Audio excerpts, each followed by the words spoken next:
Today I'm gonna show you my favorite trading card game accessories.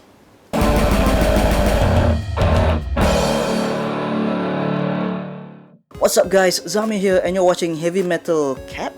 If you've seen any of my recent videos, you'd probably know that I've been pretty active in playing physical trading card games, specifically Pokemon TCG. In the past few months that I've been playing PTCG, it's made me realize how important good card game accessories come into play. Having gone through quite a few of them, I thought I'd make this video and share with you guys some of my favorites, the cream of the crop so to speak. And before I proceed any further, I'd just like to point out that this isn't a sponsored video and that I bought all these products with my own money. I'll also do my best to include Amazon links down below if you're interested to get any of these products for yourself. And also, even though I'll be mostly referencing Pokemon TCG throughout this video, all these accessories mentioned are going to be compatible with Magic the Gathering and other standard size trading card games as well. With that said, let's get into the video. I think the most important accessory for someone who plays any TCG are sleeves. Like it or not, sleeves are essential if you're gonna be playing any TCG, especially in a competitive setting, and I've got quite a few to recommend today. I'll also be splitting this category into two parts, inner sleeves and outer sleeves. Let's talk about outer sleeves first. First up, I want to quickly talk about these official Pokemon sleeves. Now, these sleeves are not to be confused with ETB sleeves, which I'll talk about in a second. I bought these Pokeball ones from a local card shop, but you can find similar ones from the Pokemon Center. They come in a wide variety of designs, and that's probably like the best feature about these official Pokemon sleeves. While they're not the best in terms of quality, they're not terrible either.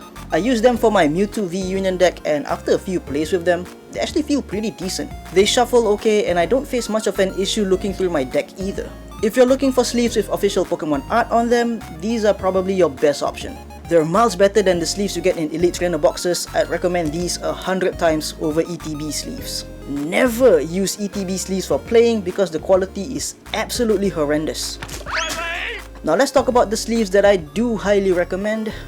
Dragon Shield mats. These are by far the best sleeves that I've ever used. They shuffle great as the cards just glide over one another, and the overall quality is just top notch. They also come in a wide range of colors to fit your preferences, and the colors are all super vibrant. They do have art sleeves that come with a printed design on the back if that's more of your thing, but they don't have any official Pokemon art if that's what you're looking for.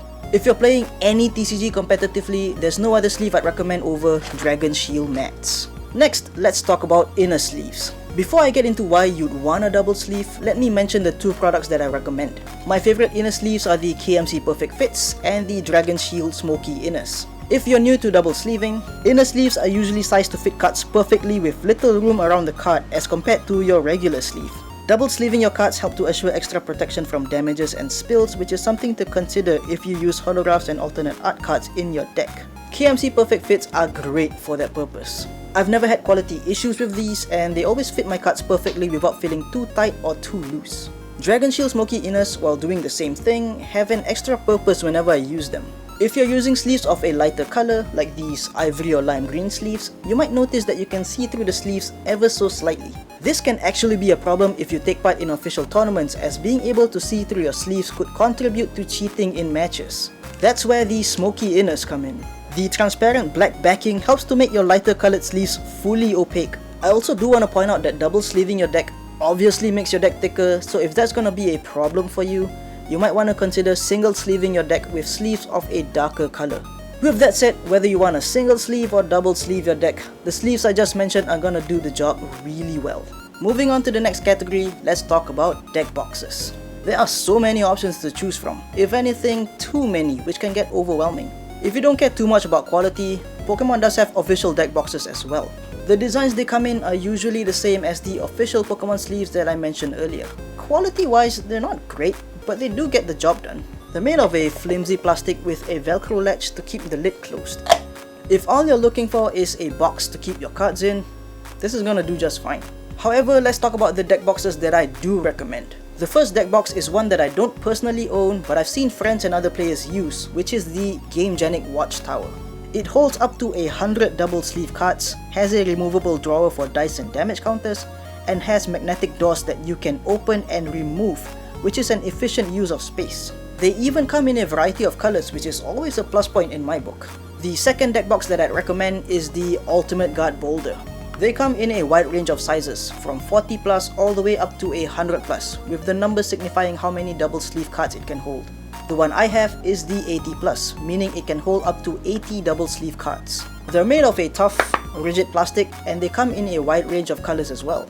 The two halves are held together with these grooves which hold the box together really well and don't open easily without force. While the boulder doesn't have a dice tray or magnetic flaps, I love this deck box for its simplicity and form factor. It hardly takes up any space in my bag. If I'm heading down to my local card shop for a duel and don't want to bring a huge bag with me, this is my go-to option. The third and last deck box that I want to mention is hands down my favorite one, and it is the Nest Plus 100 by Dragon Shield. It has a really sturdy construction with a dragon hide exterior and velvet inner. They come in an array of color options, can hold a capacity of 100 double sleeve cards, and has a removable dice tray.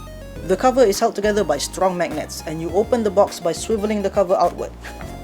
Just like that. The cover even sits below the box when you want to have your cards out, which help conserve space on a crowded table during play.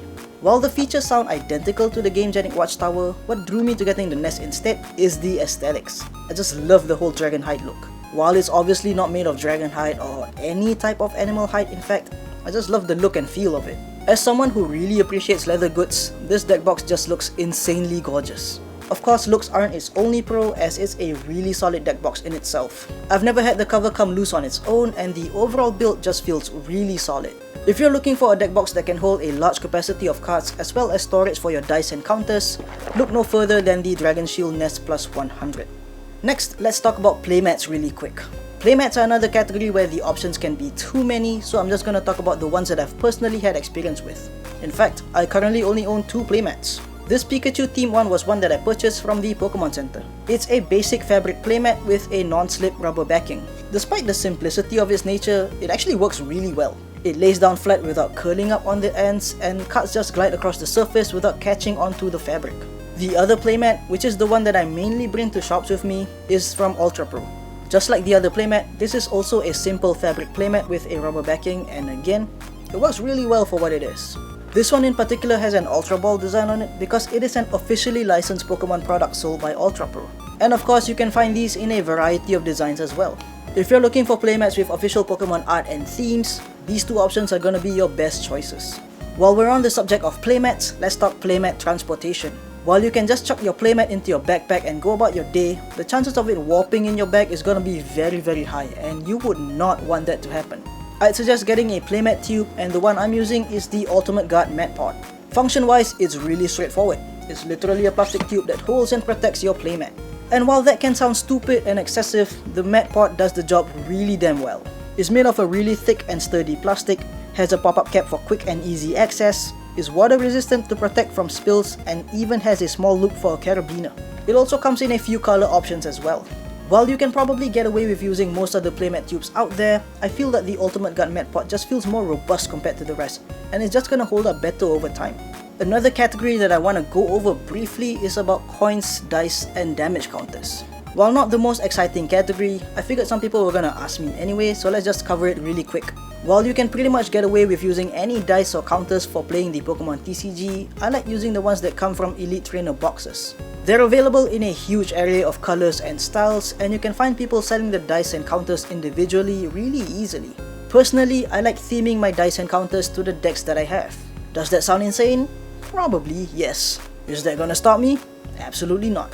Moving on, let's talk about card binders. While not particularly important for players, I'm pretty certain anyone who buys trading card games would want to protect the cards that they get, and I find binders to be the best way to do that.